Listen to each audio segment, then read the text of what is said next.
le matin, ben, il faut nettoyer la canule, la prothèse. Mais alors, ben, si je ne change pas de collant, parce que je ne change pas de collant tous les jours, et il n'y a rien d'autre comme ça. J'aspire un petit peu. Quand il faut. Ben, au matin, il faut, parce que je souffle comme si je voulais me moucher et j'aspire en même temps. Où je dégage tout ce qui est autour de la petite prothèse, parce que c'est parfois là que ça s'accumule un peu. Et puis alors, ben, c'est terminé, alors je suis tranquille pour la journée. Et là seulement maintenant que je ne mets plus de canule, il y a 2 jours. Au départ, je mettais la canule tout le temps, maintenant j'essaye de ne plus la mettre pendant la journée, mais j'étais obligé, moi, parce que j'avais un affaissement qui se provoquait. Mais j'enlevais la canule, ben ça se fermait. Et la première fois, m'a changé. Le bruit n'était pas, il n'y avait pas de problème, j'ai juste pas me changer parce que c'était ma première fois à ma toute beauté.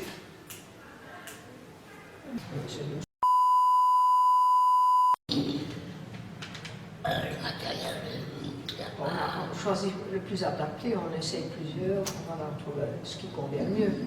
je fais moi-même et le plus gros, c'est de nettoyer tout autour parce qu'il y a Les sécrétions. Il y a des sécrétions. Et bon, moi, ça me déplaît. Et le plus gros nettoyage, je le fais souvent moi-même. Alors, il y a des histoires plus en profondeur que là. Je ne sais pas voir. Même si je regarde comme il faut dans le voir, je ne peux pas le voir. Et je dois me nettoyer avec une brosselle. Et là, c'est relativement difficile. Et si je voulais un autre fort, si je dois à côté, c'est des endroits sensibles. Et en fait, il n'y a pas grand-chose à faire pour l'aider. Moi, je ne suis que là pour assister, parce que les soins, il les fait lui-même.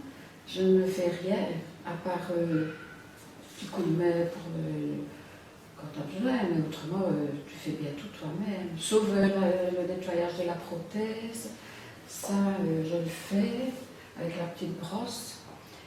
Mais pour tout le reste, voilà, tu fais tout seul. Il n'y a pas grand-chose à faire. Il n'y a rien de compliqué, rien du tout. Ça peut peut-être faire peur au début, mais bon, voilà, j'y suis allée et tout s'est bien passé. Il y a un infirmier qui est venu après quelques jours et qui m'a appris à nettoyer la canule et à nettoyer l'intérieur de l'orifice, enlever les croûtes éventuelles, passer l'eau oxygénée et nettoyer la canule. Donc voilà. Une pince baïonnette, un miroir, une lampe de poche et une petite brosse pour nettoyer la prothèse. Au début, on ne peut pas mettre les collants parce que j'avais de la radiothérapie. Donc j'ai essayé des canules et il y en a une qui fonctionnait particulièrement bien. C'était une canule qui s'appelle... donc c'est une petite canule comme ça. Donc j'ai eu celle-là après la radiothérapie et puis alors j'ai pu commencer les collants. J'ai dû essayer 2 ou 3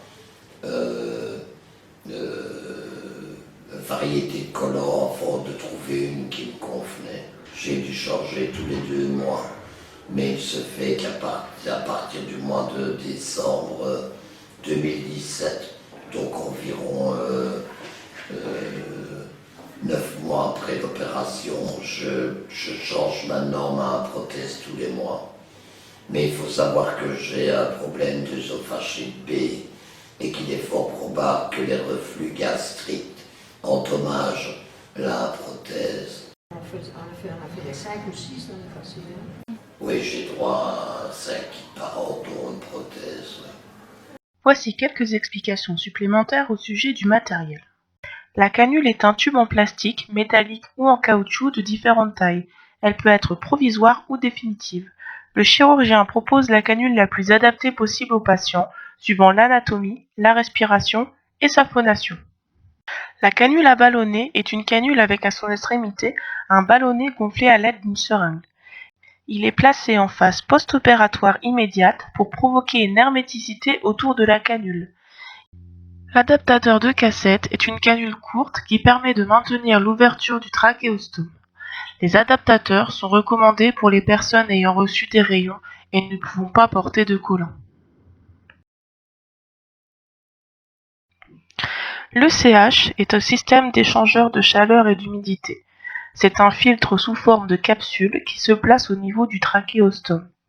Si le patient est porteur d'un implant vocal, la capsule contient une valve à ressort permettant d'obstruer au doigt le trachéostome au moment de la phonation. Les cassettes peuvent également être en métal. Elles sont alors réutilisables en les nettoyant quotidiennement. Seul le filtre à l'intérieur est jetable. Les cassettes peuvent être positionnées directement sur la canule. Elles se placent également sur les adaptateurs.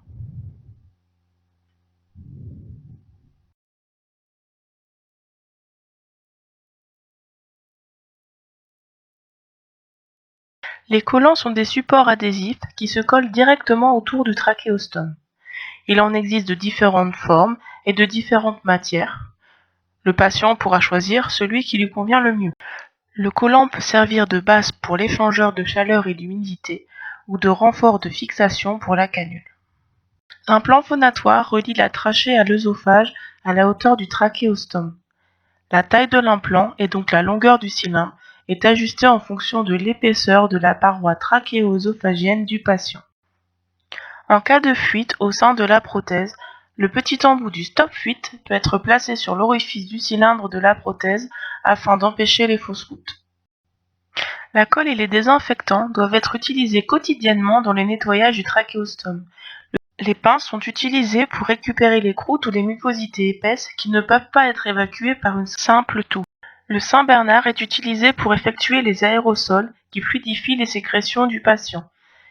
Il permet l'humidification des muqueuses comme le ferait le nez. Le protecteur de douche permet de prendre une douche en toute tranquillité.